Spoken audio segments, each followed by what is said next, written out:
একদিকে যখন প্রধানমন্ত্রীর উদ্দেশ্যে আক্রমণ শানিয়ে মমতা বন্দ্যোপাধ্যায় বলছেন যে 12 বছরে একটাও চাকরি দেননি, আর অন্যদিকে শুভেন্দু অধিকারী তিনি বলছেন 2015 সালের পর মমতা বন্দ্যোপাধ্যায় কোনো চাকরি দেননি, বাংলা থেকে চাকরি নামটাই মুছে দিয়েছেন মমতা বন্দ্যোপাধ্যায়।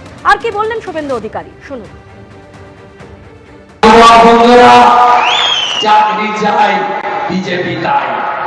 চাকরির বয়সের ঊর্ধ্বসীমা 5 বছরের ছাড়। 2015 পরে এই মুখ্যমন্ত্রী কোন চাকরি দেননি। এই মুখ্যমন্ত্রী চাকরি নামক শব্দটাকে বাংলা থেকে তুলে দিয়েছেন। 5 বছর বাড়তি সুযোগ পাবেন আবেদনের।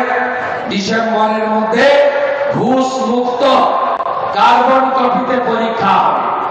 যত লিখবেন একটা কপি বাড়িতে আনবেন, ওই তৃণমূলের চোর পার্থর মতো।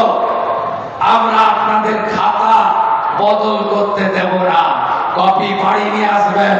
মেধা অনুযায়ী 6 লক্ষ চাকরি ফিল আপ করবো আমরা। মহিলা সংরক্ষণ বিলকে সমর্থন, কিন্তু ডিলিমিটেশন কেন? প্রশ্ন মুখ্যমন্ত্রী মমতা বন্দ্যোপাধ্যায়ের। পাল্টা শুভেন্দু অধিকারী বলছেন প্রতিশ্রুতি অনেকেই দেন, করে দেখান নরেন্দ্র মোদী। ইলেকশন চলাকালীন মহিলাদের রিজার্ভেশন দেওয়ার নামে ডিলিমিটেশন বিল নিয়ে আসছে। আরে আমার তো 37% উইমেন আছে, আমাকে তো তার জন্য রিজার্ভেশন করতে হয়নি। আমি উইমেন রিজার্ভেশনকে সাপোর্ট করি, কিন্তু বলুন তো মহিলাদের জন্য একই বিলে ডিলিমিটেশন কেন করে বাংলাকে খণ্ড খণ্ড করবে, দেশকে খণ্ড খণ্ড করবে? মহিলাদের আত্মসম্মান আছে, মহিলাদের অসম্মান করা হচ্ছে, ব্ল্যাকমেলিং করা হচ্ছে।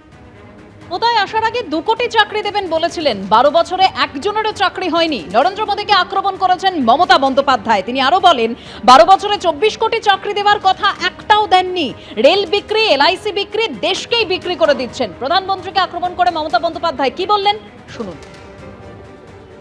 আপনি ক্ষমতায় আসার আগে 2 কোটি লোককে বছরে চাকরি দেবেন বলেছিলেন। আজকে 12 বছর হয়ে গেল, একটা লোককেও চাকরি দিয়েছেন? একটা রেলে গ্যাংম্যান পর্যন্ত নেই। যোগীগোপা, জলপাইগুড়ি, ময়নাগুড়ি, কুচবিহার রেল লাইন আমি করে দিয়ে গিয়েছিলাম। কুচবিহার স্টেশনের উন্নয়ন আমি করে দিয়েছিলাম। কুচবিহার এয়ারপোর্টের জন্য 300 কোটি টাকা আমরা দিয়েছি। মিথ্যে কথা বলতে লজ্জা করে না? 24 কোটি লোকের চাকরি দেওয়ার কথা আপনার, একটাও দিয়েছেন? উপরন্তু সেল বিক্রি, রেলের বাজেট বন্ধ, রেল বিক্রি, প্লেন বিক্রি, LIC বিক্রি, গেল বিক্রি, দেশটাকেই তো বিক্রি করে দিচ্ছেন। এবিপি আনন্দ, এগিয়ে থাকে, এগিয়ে রাখে।